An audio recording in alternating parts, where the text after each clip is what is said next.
So this east wind has really brought like a really hot temperature, which is amazing because I'm wearing a dress 3 days in a row now. Oh guys, we are in Walvis Bay and that's where we're going to take the oh yeah, look at that. On this episode of Across All Borders Going South, it's all about 2 days in Walvis Bay. Things to do in and around the Bay of Whales. The first time I went to Walvis Bay was because I had booked a full day's tour, half day doing the Dolphin cruise, half day doing Sandwich Harbour from Schwakopmund. So we drove over there because it's actually more or less the base point of which these tours usually start. And after I had seen the city, I was like, I want to come back and get a bit more of it. So let's talk about Walvis Bay. Walvis Bay is also known as the Bay of Whales. It is the third largest city of Namibia. It is situated on the Atlantic coast and it also lies on the edge of the Namib Desert.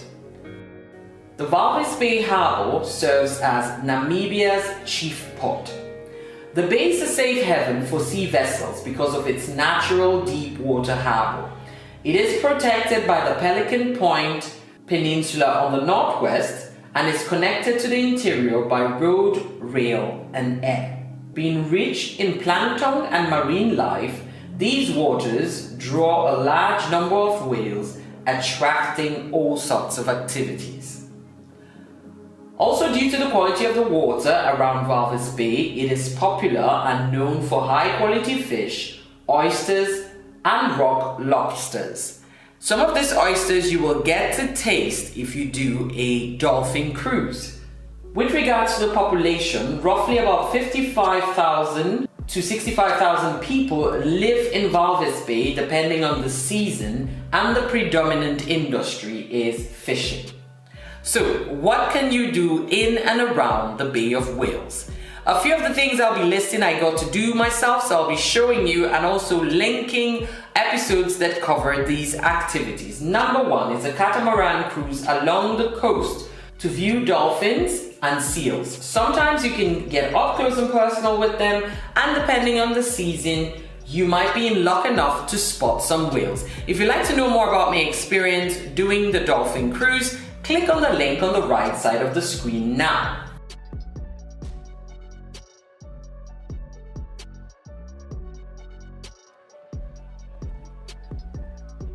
On number 2 is a tour of the Namib Desert heading to Sandwich Harbour using a 4x4.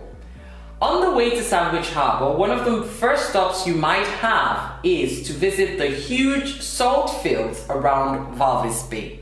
Roughly about 400,000 tons of high-quality salt are produced there annually. And then when you proceed to the Sandwich Harbour, it is a magnificent way to experience the Namib Desert, also the Langevan where the ocean meets the desert. And for birders, this is paradise because more than 120,000 birds have been counted in the natural lagoon there, including pelicans and flamingos. If you'd like to know more about this experience, click on the link on the right side of the screen now. Moving on to number 3. You might want to take a trip to Dune 7, which is just outside the city. It is the highest dune in the area and offers beautiful views of the surrounding area. You can also try boarding. I was not able to do this. So those are some of the things you can do from Walvis Bay, and in the city itself I'll be showing you what I got to do when I wasn't doing either of the 2 tours I mentioned. But of course when you're visiting you need somewhere to stay. I stayed at Bella Luna, and then from Bella Luna it was easy to just walk down to the Waterfront, which provides a lot of activities, and then also to the harbour and just wait for the beautiful sunset over the city of Walvis Bay. So come along, let's check it out.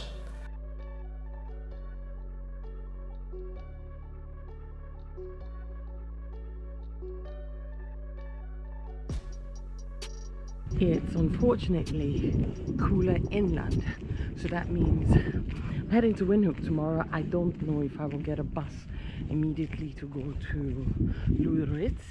And even if I did get a bus, it's like 600 or 700 kilometers or something like that. So maybe just one night and then continue. But since it feels like summer, why don't we pretend it's summer? So I'm just gonna walk up to the waterfront. I wanted to get a coffee and a cake because I'm feeling like that right now. So I'm gonna walk up, and I thought about going to the mall, but I'm a little bit late for the mall, I think. So I'm gonna go to, I'm hungry though. I'm gonna go to the hotel, and oh my god, I knew that there would be people like along the coast because it's such a warm day. Anyways, I'm gonna go to the hotel and see if they have cake and coffee, maybe some sort of iced coffee, because I shouldn't do the ice cream thing. And then I'll get that, and I'll walk up to the other one and have my lunch, dinner, whatever I feel like calling it as it is. But it is busy, oh my word, it is busy. So I will find a chair somewhere and sit down and maybe shade myself a little bit so I'm not roasting in the sun, and just film that or watch something else. It's warm enough. So let's find out about cakes. Put this up for a while. One of the major things you can do whilst in Walvis Bay is just taking a seat along the tarred walkway and watch countless flamingos flying, soaring, landing and eating. The walkway is about 3.5 kilometers. It goes from the Esplanade Park right up to the Pelican Bay Hotel.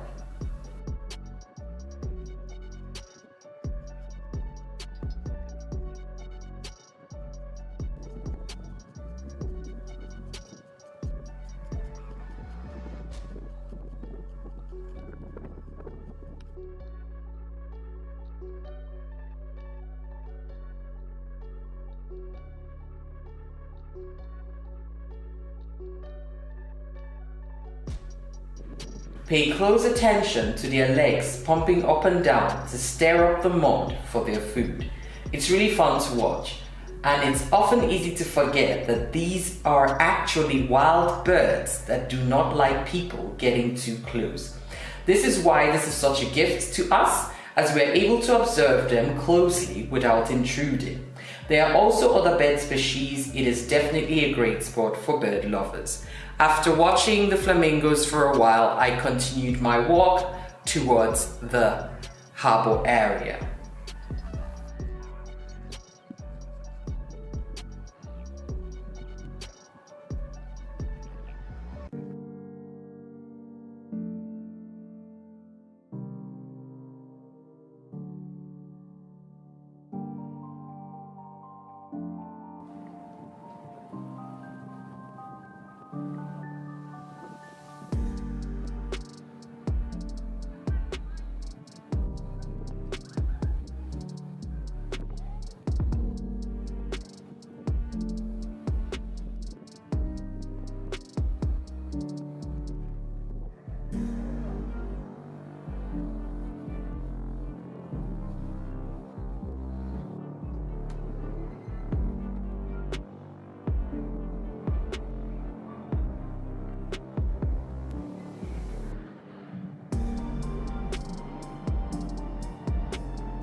In the city, like I said, we have about 30 degrees, over 30 degrees. So even though it's already like sundown, like say past 5, it is still very warm, and a lot of people are running. And that's the good thing about this walkway in front of the waterfront. You can run, you can cycle, you can literally just chill. They've made benches, they've made kind of like a park on the other side. So if you want to lie on the grass, that's also an option. So it's really up to you what you want to do with your time at the waterfront, but there are a lot of options for you. So either going for a walk or run, or chilling on the grass, or just watching the birds. There are loads of birds here. So you've got like the flamingos, the Cape, what you call them, those are also there. So it's really cool because you can watch them and wait for the sun to go down. I don't think we're gonna have a spectacular one today, but I still want to see what it looks like, so stay tuned. I think I need to go backward to get lovely shots, but let's see what happens.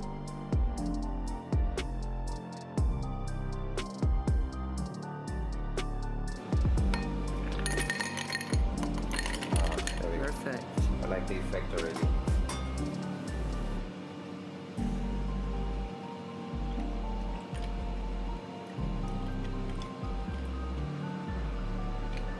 That should be enough. Just to make space for the garnish.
I do hope you've enjoyed this episode. Thank you very much for watching. Yours truly, Liesl81.